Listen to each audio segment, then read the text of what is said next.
ओम नमो भगवते वासुदेवाय। एक बार की बात है, पांडुनंदन अर्जुन ने भगवान श्री कृष्ण से कहा कि हे भगवान, भादों की शुक्ल पक्ष की एकादशी का क्या नाम है तथा उसके व्रत का क्या विधान है।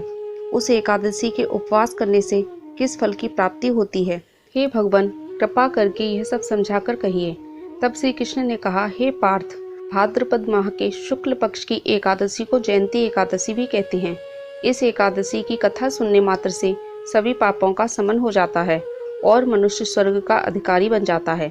इस जयंती एकादशी की कथा से नीच पापियों का उद्धार हो जाता है। यदि कोई धर्मपरायण मनुष्य भी एकादशी के दिन मेरा पूजन करता है तो मैं उसको संसार की पूजा का फल देता हूँ। जो मनुष्य मेरी पूजा करता है उसे तीनों लोकों की प्राप्ति होती है, इसमें तनिक भी संदेह नहीं। जो मनुष्य इस एकादशी के दिन भगवान विष्णु के श्री वामन रूप की पूजा करता है वह तीनों देवता अर्थात ब्रह्मा, विष्णु, महेश की पूजा करता है। हे पार्थ, जो मनुष्य इस एकादशी का उपवास करते हैं उन्हें इस संसार में कुछ भी करना शेष नहीं रहता।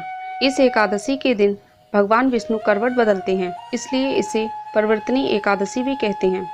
यह सुनकर विस्मित होकर अर्जुन ने कहा, हे जनार्दन, आपके वचनों को सुनकर मैं भ्रम में पड़ गया हूँ कि आप किस प्रकार सोते हैं तथा करवट बदलते हैं।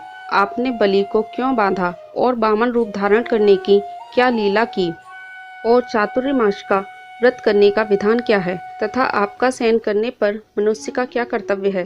कृपा करके सब विस्तार पूर्वक कहिए। भगवान श्री कृष्ण ने कहा, हे कुंती पुत्र अर्जुन, अब तुम समस्त पापियों का शमन करने वाली इस एकादशी की कथा को ध्यान पूर्वक सुनो। त्रेता युग में बलि नाम का एक असुर था। वह अत्यंत भक्त, दानी, सत्यवादी तथा ब्राह्मणों की सेवा करने वाला था। वह सदा यज्ञ, तप आदि किया करता था। अपनी इसी भक्ति के प्रभाव से वह स्वर्ग में देवेंद्र के स्थान पर राज्य करने लगा। देवराज इंद्र तथा अन्य देवता इस बात को सहन नहीं कर सके और भगवान श्री हरि के पास जाकर प्रार्थना करने लगे। अंत में मैंने वामन रूप धारण किया और तेजस्वी ब्राह्मण बालक के रूप में राजा बलि पर विजय प्राप्त की। यह सुनकर अर्जुन ने कहा, हे लीलापति, आपने वामन रूप धारण करके उस बलि को किस प्रकार जीता, कृपा कर यह सब विस्तार पूर्वक बताइए। भगवान श्री कृष्ण ने कहा, मैंने वामन रूप धारण करके राजा बलि से याचना की, हे राजन, तुम मुझे 3 पग भूमि दान में दे दो, इससे तुम्हें 3 लोक दान में देने का फल प्राप्त होगा। राजा बलि ने इस छोटी सी याचना को स्वीकार कर लिया और भूमि देने के लिए तैयार हो गया।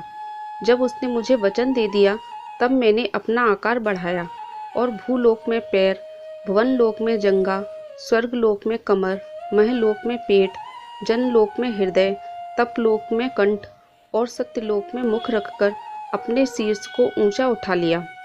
उस समय सूर्य, नक्षत्र, इंद्र तथा अन्य देवता मेरी स्तुति करने लगे। तब मैंने राजा बलि से पूछा कि हे राजन, अब मैं तीसरा पग कहाँ रखूं? इतना सुनकर राजा बलि ने अपना शीर्ष नीचे कर दिया। तब मैंने अपना तीसरा पग उसके शीर्ष पर रख दिया और इस प्रकार देवताओं के हित के लिए मैंने अपने उस असुर भक्त को पाताल लोक पहुंचा दिया। तब वह मुझसे विनती करने लगा। मैंने उससे कहा कि हे बलि, मैं सदैव तुम्हारे साथ रहूंगा। भादों के शुक्ल पक्ष की परिवर्तनी नामक एकादशी के दिन मेरी एक प्रतिमा राजा बलि के पास रहती है और एक क्षीर सागर में शेष नाग पर शयन करती रहती है। इस एकादशी को विष्णु भगवान सोते हुए करवट बदलते हैं। इस दिन त्रिलोकनाथ श्री विष्णु भगवान की पूजा की जाती है। इसमें चावल और दही सहित चांदी का दान किया जाता है। इस दिन रात्रि में जागरण करना चाहिए। इस प्रकार उपवास करने से मनुष्य सभी पापों से मुक्त होकर स्वर्ग लोक को जाता है। जो मनुष्य पापों को नष्ट करने वाली इस एकादशी का व्रत कथा सुनते हैं उन्हें अश्वमेध यज्ञ का फल प्राप्त होता है। बोली लक्ष्मी नारायण भगवान की जय।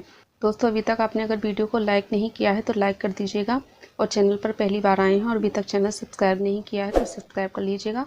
साथ में बेल आइकन प्रेस कर लीजिएगा जिससे कि आने वाली वीडियो की नोटिफिकेशन आपको मिलती रहे। वीडियो में अंत तक बने रहने के लिए धन्यवाद। राधे राधे, जय श्री कृष्ण।